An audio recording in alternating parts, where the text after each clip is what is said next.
The crash in the forest. The night was cold and quiet. Corporal Jack Mercer stood alone near the edge of the military base, deep inside the forest.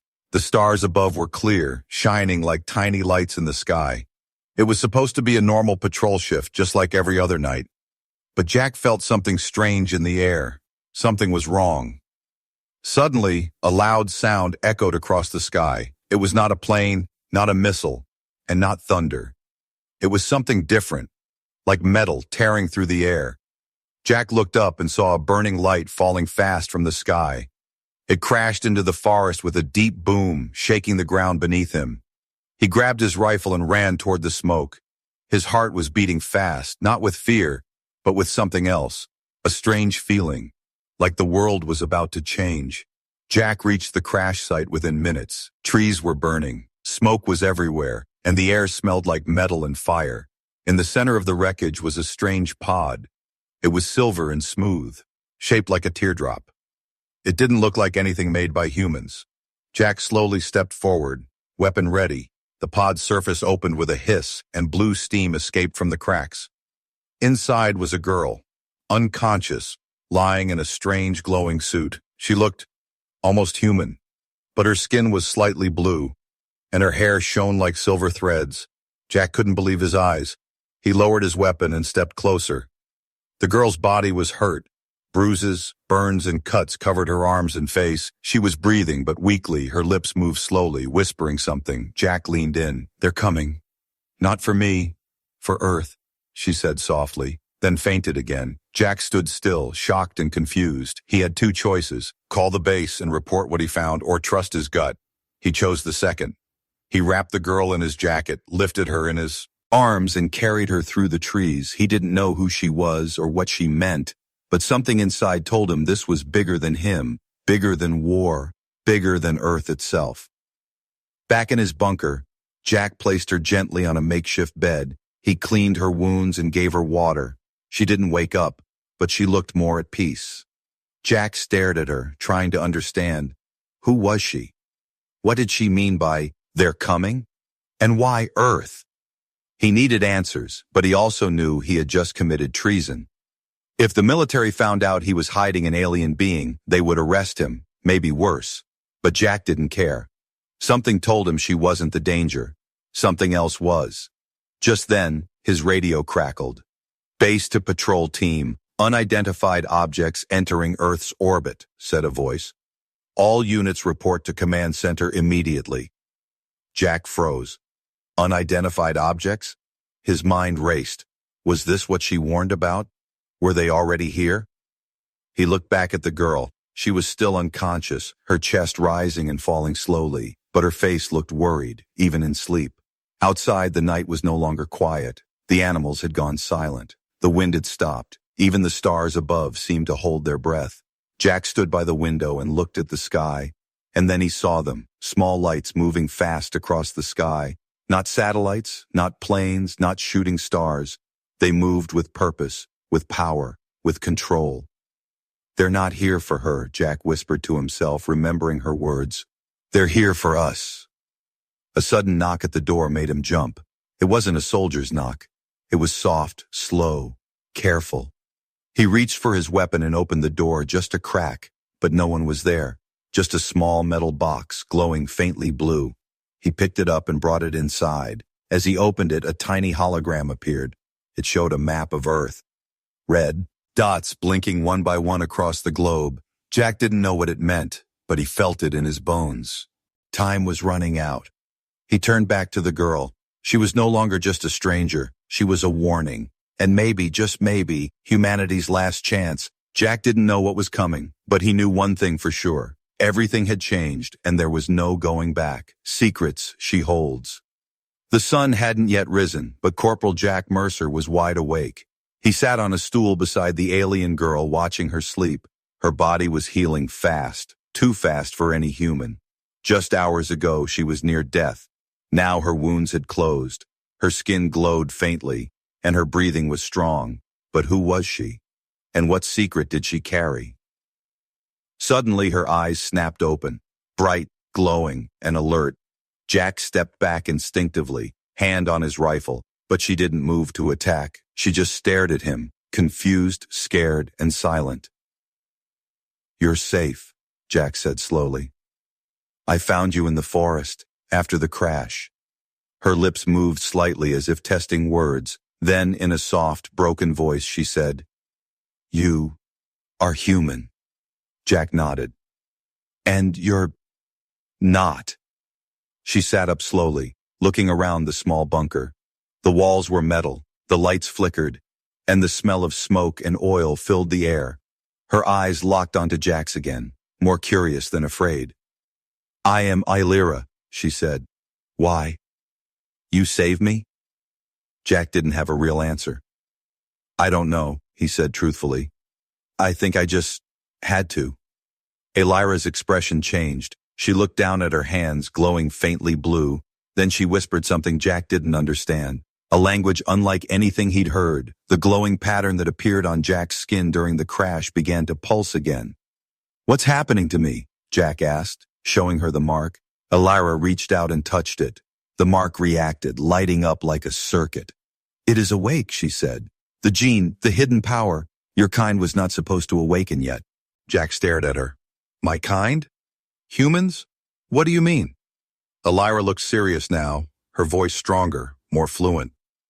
"Your people, humans, were created long ago by a race older than the stars. You are not simple creatures. You are a key, a weapon, and now they know you're awakening." Jack's chest tightened. "Who are they?" he asked. "The ones coming?" Illyra nodded slowly. "They call themselves the Dominion, an empire of billions across galaxies. They destroy what they fear." Jack tried to process her words. "We're just humans," he said. "We barely reached Mars." Illyra stepped closer. "No, you are more. Your minds grow fast, your bodies adapt. You are what the ancients left behind. You are dangerous to them." Suddenly the bunker lights flickered again, this time not from power failure. A strange pulse moved through the air, a wave of energy that made the walls hum. Illyra froze, then whispered, "They found me." Jack grabbed his gear and looked out the window. Nothing, just trees and fog. But then, a shadow moved, silent, fast, not human. Something had landed nearby. "They send a seeker," Illyra said. "A hunter. Not for me." She pointed at Jack. "For you." Jack's blood ran cold. "For me?" Illyra nodded. "You carry the gene. They will try to kill you before you awaken fully." Jack tightened his grip on the rifle. "I'm not going down that easy," he said, but Illyra shook her head. "Your bullets won't stop it." "Then what will?" Jack asked. Illyra opened her hand, revealing a small orb of light. "Your will," she said.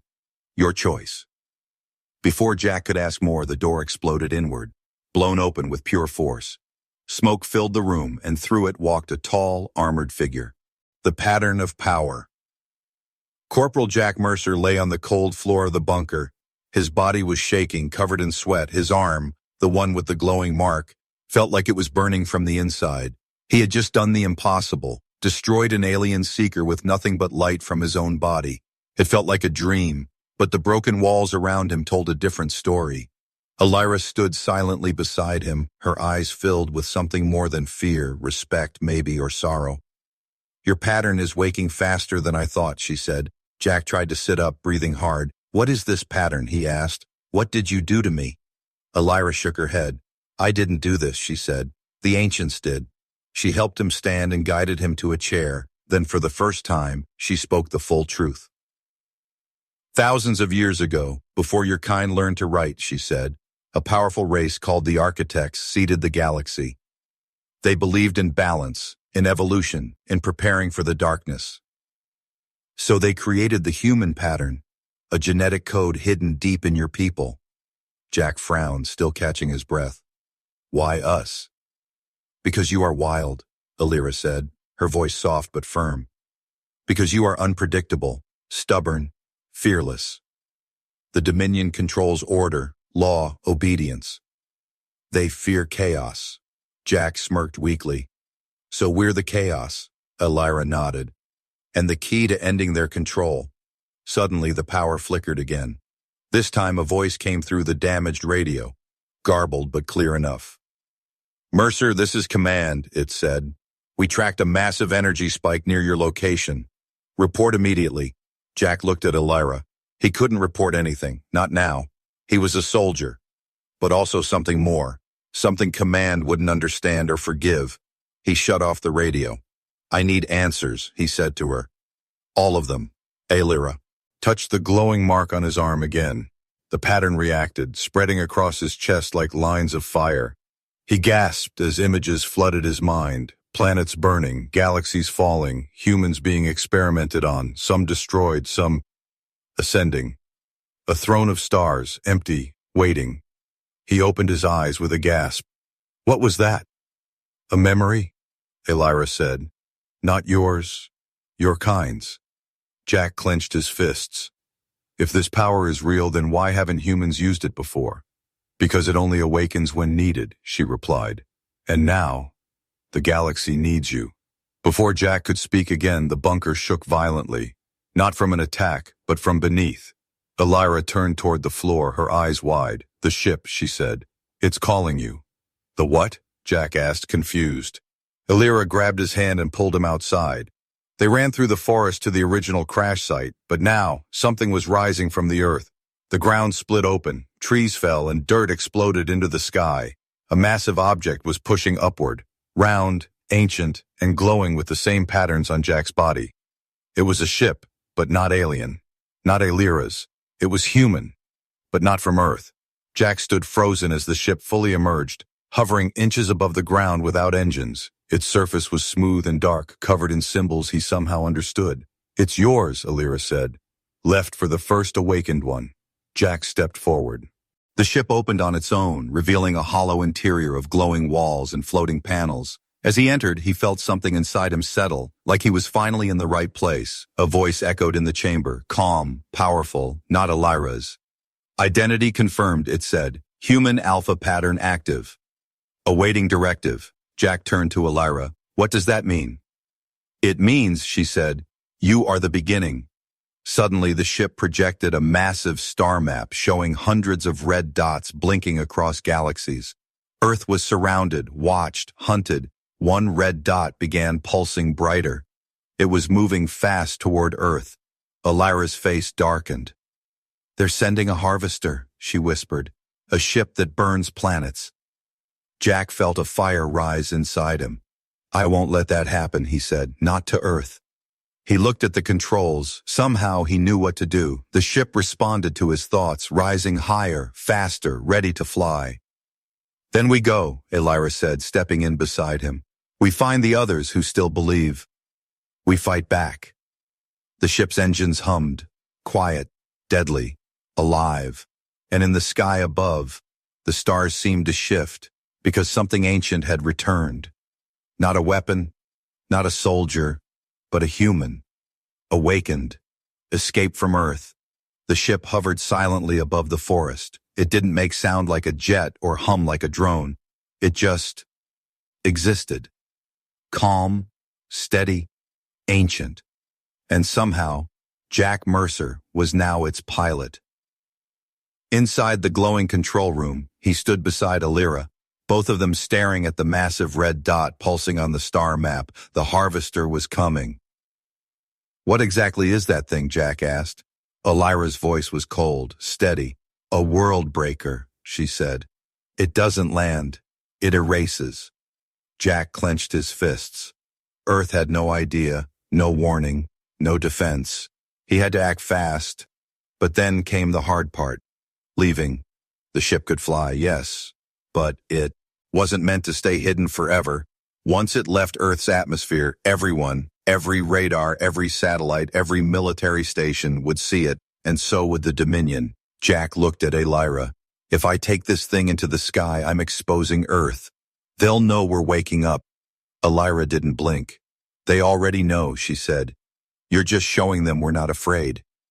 Jack took a deep breath. The control panel lit up under his hands, responding to his thoughts. The engines charged silently, and the ship began to rise. Down below, alarms started blaring at nearby military bases. Jets scrambled. Ground forces were mobilized. Jack's own squad, men he trained with, were now being told to intercept him, but it was too late. The ship broke through the clouds like a silent god, stars stretched above them, and Earth grew smaller behind. Jack looked back at the blue planet. It was beautiful, but also fragile. He had seen the star map, the truth, the storm that was coming, and he knew. Earth wasn't ready. Suddenly, a warning flashed across the ship's controls. "Tracking lock detected," Elira said, her tone sharp. "Multiple Dominion scouts entering atmosphere." Jack turned the ship to face space. 3 enemy ships appeared ahead, black and sharp like blades in the sky. They weren't big, but they were fast. "Looks like they're here to kill the messenger," Jack muttered. Elira gave him a weapon from a hidden panel, a small device, smooth and light. "Think, and it fires," she said. Jack focused. The ship responded instantly, launching bright pulses of energy toward the enemy. One scout exploded in a flash, but the other 2 dodged and returned fire. The ship shook slightly, but the shields held. Jack grinned. "This thing flies like a dream." Then something unexpected happened. Another ship joined the fight. Not Dominion, not Earth. It was old, rusted, but powerful. "Friend or foe?" Jack asked quickly. A voice came through the comms. "Name's Aris Vorn," the voice said. "Captain of the Broken Fang and I fight the Dominion." Elira smiled. "He's a resistance ally," she said. "Rogue, reckless but loyal." Together they fought. The last 2 Dominion ships were destroyed, leaving silence in space. "Not bad for a first flight," Aris said, laughing. "But we've got bigger problems." Jack turned to the star map again. The harvester signal was getting stronger. Aris continued. "I picked up their signal 3 days ago. It's not alone. It's the first wave." Jack felt his chest tighten. The invasion had already begun. "We need to leave Earth's orbit," Elira said. "There's a place we must go." Jack narrowed his eyes. "Where?" "The archive planet," she answered. "Where your creators left the final key." Jack nodded. "Then we go now." But just before the jump, another alert flashed. Not from the Dominion, this time from Earth. One of Jack's old friends, Sergeant Dean Russo, had sent a message. "Jack, if you're out there, they've marked you as hostile. They say you're carrying alien tech. They're calling it a threat. But I don't believe them. I saw what you did. You saved lives. I'll cover your trail as long as I can." Jack stared at the message, heart heavy. He was no longer just a soldier. He was now a ghost, a hunted man. But he was also something more, something the Dominion had feared for centuries. Human, awakened, and no longer afraid to fight. The ship's engines roared silently as they prepared to enter jump space. Elira looked at him one last time before the leap. "Are you ready?" she asked. Jack looked at the stars ahead. "Let's go find out who we really are." And with that, the ship vanished into the void, leaving Earth behind, but not forgotten, because the real war was only just beginning. The truth about humanity. The stars outside the ship moved like rivers of light. Jack Mercer stood near the window, staring at them, lost in thought. They were no longer just stars to him. Now they were secrets, questions, warnings. Behind him, Elira adjusted the ship's coordinates. Her eyes locked on a destination known to few in the galaxy, the archive planet. "You haven't said much," she said, not turning to face him. Jack's voice was quiet. "Because I don't know who I am anymore." Elira finally turned. "You are what you've always been," she said. "But now the truth is catching up." The ship exited jump space near a dying star. In its orbit was a small gray planet covered in dust and silence, but Jack felt something the moment they approached, like the air around them knew his name. "This place isn't on any map," Jack said. Elira nodded. "It was erased, hidden by those who didn't want your kind to remember." They landed in a wide canyon filled with stone towers, each one covered in strange glowing lines. As they stepped outside, the ground felt warm, pulsing like a heartbeat. Jack followed Elira through the ruins. They reached a central chamber, a dome buried beneath the surface. Inside, the air was still, but charged with energy. A circular platform stood in the center with symbols carved into the floor. "Step on it," Elira said. Jack hesitated, then obeyed. The moment his foot touched the stone, everything changed. Light shot up around him. The room vanished. And Jack was floating in a sea of stars, A voice spoke, not loud, not soft, but infinite. Human, it said, child of chaos and creation. The time has come to remember. Jack saw visions, faster than thought, clearer than dreams, a galaxy before time filled with beings of light and knowledge, the architects, creators of worlds, teachers of life, but they were not alone. Another force rose against them, the dominion built on fear, control, and silence. They wanted to erase what could not be owned. The architects fought back, but they were few. So they created a seed, humanity, a species that could evolve, adapt, and rise in the shadows, a weapon hidden in plain sight, born on Earth, forgotten. Until now, Jack gasped as he returned to the chamber. His knees hit the ground. Elira ran to his side, steadying him. "You saw it," she said. Jack looked at her, his eyes glowing faintly. "I saw everything. We're not just some random species. We're the last answer." Elira nodded. "That's why the Dominion fears you. That's why they want Earth silenced." Jack stood taller than before, stronger. He could feel the knowledge inside him. He could feel the pattern moving beneath his skin. "But if we're the answer," Jack said, "then why haven't we won?"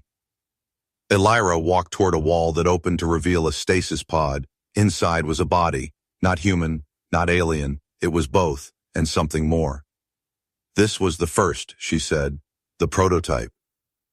They tried to awaken one before, but he was lost in time." Jack stared at the pod. The figure inside looked peaceful but powerful, almost like, "Is that what I'll become?" he asked. "No," Elira said. "You'll become more." Suddenly alarms rang through the chamber. Elira touched her wrist device. Her expression darkened. "They found us," she said. "A Dominion destroyer is entering the system." Jack didn't wait. "We can't let them take this place. These memories, this knowledge, it's ours." They raced back to the ship.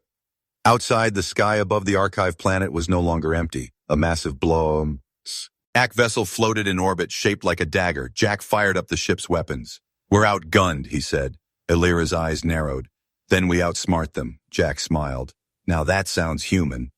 They launched into the sky, the enemy ship firing as soon as they rose. Energy blasts rained around them. Jack dodged, spun, and fired back, his mind moving faster than any computer. He wasn't just flying, he was connected. To the ship, to the system, to something ancient. He felt alive.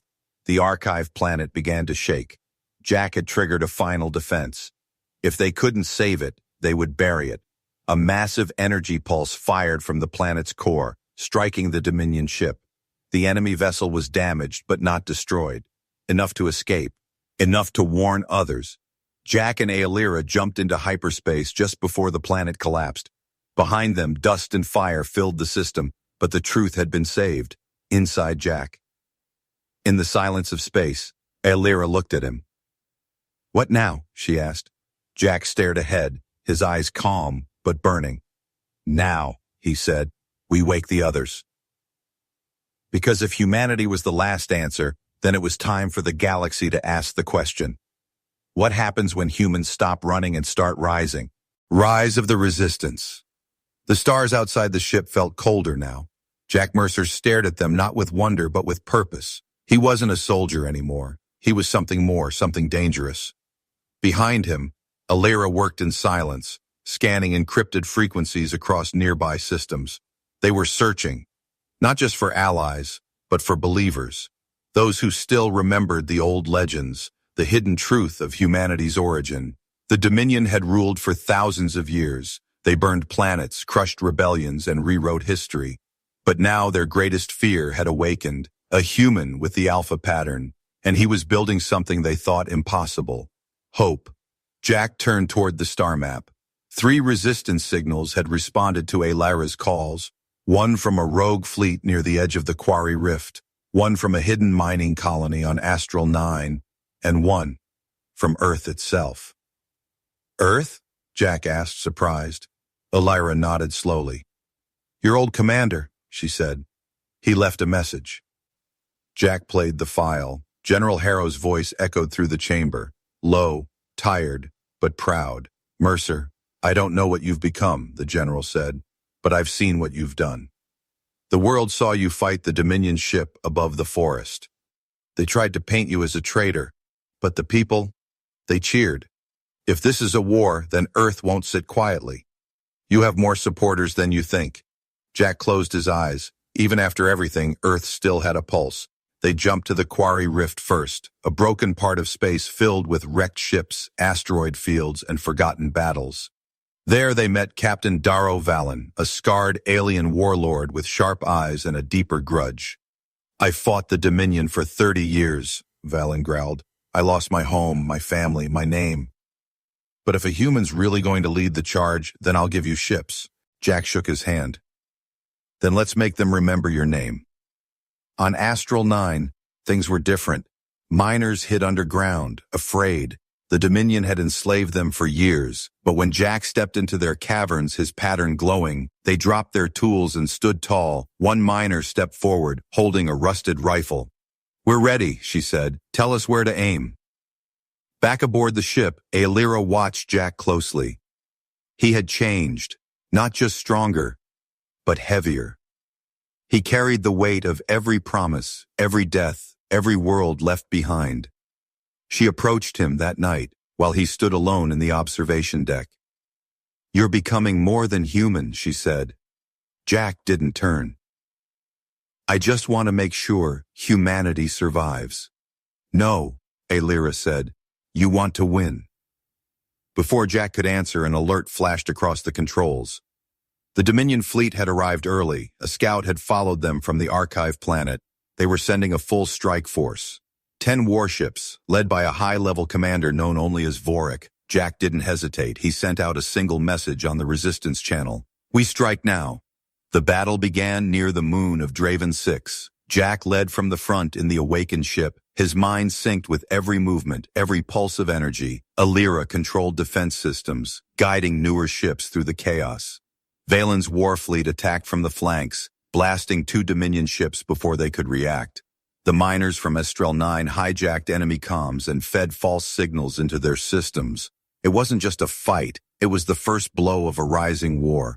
But then, Vorik's ship entered the field, larger than the others, ancient and cruel. It released a weapon unlike anything they had seen, an energy pulse that shut down half the Resistance fleet in seconds. Valen's ship was hit, burning. Jack's ship spun out, systems flickering, and Tilaamun. Hen Vorak appeared, projected inside Jack's command room, a towering figure with a cold smile. You think you're chosen, Vorik said. You are nothing but an echo of failure. Jack stepped forward, bloody but defiant. Then let's see what an echo can do. He focused. The mark on his arm burned bright, blinding. Power surged through the ship, reconnecting every system, reawakening every weapon. Jack fired a blast so strong it tore through space. It didn't destroy Vorik's ship, but it cut off the weapon, saved the fleet, and forced a retreat. The Resistance survived, bruised but alive. And now the galaxy had seen something new, not a rebellion, a revolution. Back in the silence of space, Jack sat alone again, his hands shaking, his body tired, but his eyes burned with purpose. Aelira stood beside him. You saved them, she said. Jack looked at her and replied, No, we saved each other. But this was just a warning, he continued. Next time, the Dominion won't run. The final stand. The stars were silent, but the galaxy was not. Across systems and sectors, whispers of a human awakening had turned into roars of rebellion, and at the center of it all was Jack Mercer, no longer a soldier, no longer just human. He had become something more, a symbol, a threat, a flame the Dominion could no longer ignore. From the edge of the solar system, a message echoed across all channels. From Vorik himself, Supreme Commander of the Dominion Armada. Surrender Earth, his voice thundered, or we erase it from the stars. Jack stood on the bridge of the awakened ship, surrounded by his allies. Aelira beside him, Valen patched in from his repaired cruiser. Even Earth's governments, once divided, were now united under one decision. There would be no surrender. Jack opened comms, his voice calm but heavy with fire. Then come and try. They came, an armada like none seen before. Hundreds of ships, black and cruel, surrounding Earth like a net. People across the peak. Lonnet watched the skies. Soldiers held their breath. Families hid underground. Children pointed to the heavens, not with fear, but wonder, because they had heard the stories of Jack Mercer, the rogue soldier who saved an alien girl from the forest and turned into something the Dominion couldn't control. Now that story was about to end, or begin again. Jack's resistance fleet met the enemy in orbit. His ship pulsed with power, responding to his thoughts like muscle and bone. Alara controlled auxiliary weapons, feeding strategy into the network. Valen's warships cut through the Dominion's left flank. Astral 9's miners used stolen enemy tech to block comms, and Earth's defense satellites fired for the first time in 100 years. But the Dominion was endless. Every victory came at a cost. Ships exploded, heroes fell, and Earth trembled. Then Vorak arrived. His dreadnought emerged from hyperspace like a mountain of fire. It was more than a ship. It was a message. This would end today. Vorak's face appeared again, this time projected in front of Jack. "Enough games," he said. "You are not a god." "No," Jack replied, "but I remember them." And with that, Jack made his final move. He launched his ship directly at Vorax. Dodging fire, ignoring warnings, he flew through the chaos like lightning through a storm. Alara prepared the final weapon, one last pulse, drawn not from fuel, not from machines, but from Jack. "Are you ready?" she asked. Jack nodded slowly. "Tell Earth I'm sorry." But Alara grabbed his arm. "No," she said. "You're not dying today." She pulled away from him and walked to the center of the ship's core. Jack shouted, but it was too late. She activated the weapon, fusing her life force into the system. Light burst from the ship, blinding, pure, unstoppable. It tore through Vorak's dreadnought, ripping apart centuries of domination in a single wave. Jack watched in horror and awe. Alara's voice echoed through the ship, soft and full of peace. "You were never alone." The battle ended. The Dominion fleet broke, scattered, vanished.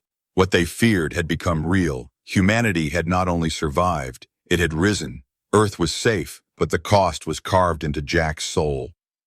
He returned to the planet days later, not as a hero, not as a god, but as a man carrying a story of an alien girl, a broken soldier, and a galaxy that underestimated both. He stood on the same hill where he first found her, smoke rising, stars falling. The crash site was now a monument, a statue of Alara, looking up at the stars she once ran from. Children gathered around it. They wore makeshift symbols, patterns like Jack's, glowing softly. One of them looked at him and asked, "Is it true? She saved us all?" Jack knelt down, tears in his eyes. "No," he said. "She reminded us who we are." Years passed, but the name Mercer lived on, so did Alara, and the pattern. Other humans began to awaken, quietly at first, then faster. The galaxy changed, not in one battle, but one belief. Humanity was never weak. It was just waiting for the right moment to remember. And when it did, the stars were never the same again.